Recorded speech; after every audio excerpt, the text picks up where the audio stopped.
104.7 IFM. Report!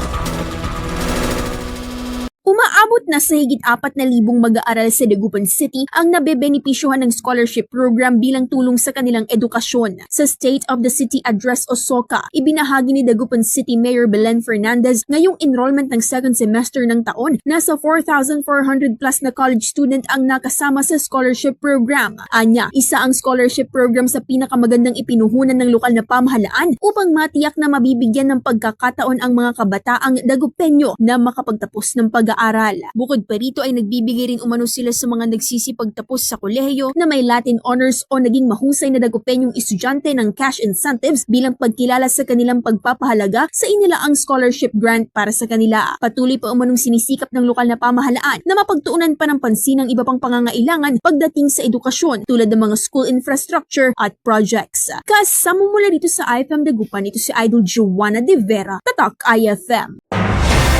IFM News. IFM News. IFM News.